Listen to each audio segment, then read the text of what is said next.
सुनो जी, कब तक हम इस पुराने घर और बुढ़े की बीमारी में पैसा लुटाते रहेंगे। देखो, शहर में फ्लैट की कीमतें दिन ब दिन बढ़ती जा रही हैं। अगर आज ये जमीन हमारे नाम नहीं हुई तो कल को तुम्हारे भाई भी आकर हिस्सा मांगेंगे, फिर हमारे हाथ कुछ नहीं आएगा।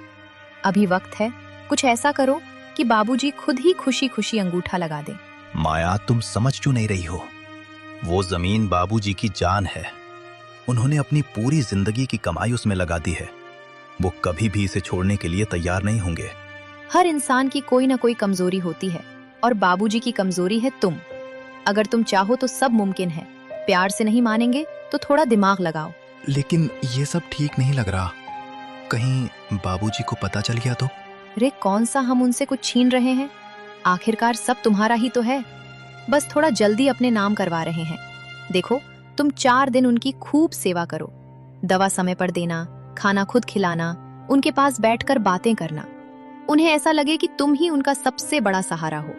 कल पूरी तरह पिघल जाए तो किसी दिन पेंशन या बैंक के बहाने कागज ले आना। कहना कि ये जरूरी कागज है, बस औपचारिकता है।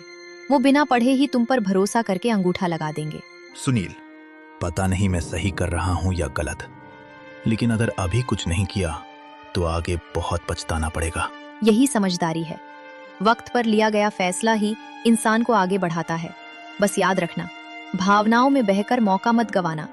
कोशिश नहीं, काम पूरा करना है। पवन, मैंने सुना है शहर वाले बिल्डर गांव की जमीन के करोड़ों दे रहे हैं। ये बुढ़ा तो इसे दान करने की सोच रहा है। क्या हमें सड़कों पर आना है? अभी मौका है, सेवा का नाटक करो और सारी वसीयत अपने नाम करवा लो। ठीक है रागिनी, आज से मेरा व्यवहार बदल जाएगा। नेकीराम जी को लगेगा कि उनका बेटा सुधर गया है। और फिर शुरू हुआ ममता का नाटक।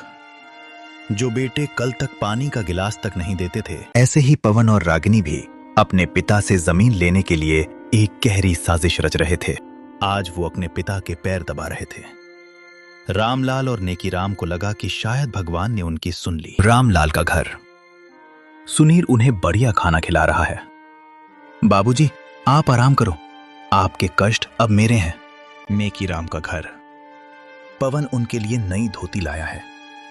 बापू, मुझे अपनी गलती का एहसास हो गया है। कुछ दिनों बाद दोनों बेटे अपने अपने पिता के पास वही पेंशन वाला बहाना लेकर जाते हैं। सुनील रामलाल से, बाबूजी, बस यहां अंगूठा लगा दीजिए। सरकारी वकील ने कहा है कि इससे आपकी बुढ़ापा पेंशन पक्की हो जाएगी और ये घर भी सुरक्षित रहेगा। रामलाल बेटा, तू खुश है तो मैं कहीं भी अंगूठा लगा दूंगा। मुझे तुझ पर पूरा भरोसा है। उधर नेकीराम के घर भी पवन यही नाटक करता है और दोनों मासूम बुजुर्ग अपनी पूरी संपत्ति अपने बेटों के नाम कर देते हैं। जैसे ही कागज हाथ में आते हैं, बेटों और बहुओं के चेहरे से नकाब उतर जाता है। मूसलाधार बारिश हो रही है। चलो अब बाहर निकलो। ये घर मैंने बेच दिया है। अब हम शहर जा रहे हैं। वहां तुम्हारे लिए कोई जगह नहीं है। रामलाल बेटा, ये क्या? अभी तो तू पैर दबा रहा था। वो तो अंगूठा लेने का नाटक था बुढ़े। अब जाओ और कहीं भी मरो। नेकीराम का घर। पवन के साथ। अपनी लाठी उठाओ और निकलो। रागिनी को तुम्हारी खांसी से नफरत है। ये घर अब हमारा है। इस तूफान में कहां जाऊंगा बेटा? सड़क पे जाओ या शमशान में, हमें क्या। रामलाल अपने घर के बाहर रो रहा है और नेकीराम अपने घर के बाहर। दोनों भीगते हुए गांव के पुराने बरगद के पेड़ के नीचे पहुंचते हैं और एक दूसरे को देख लेते हैं। नेकीराम, तुम यहां इस हाल में? रामलाल भाई, जिसे अपना खून समझा वही पानी निकला। मेरे बेटे ने मुझे सड़क पर फेंक दिया। वही आग मेरे घर में भी लगी है दोस्त। हम दोनों का सर्वस्व लुट गया।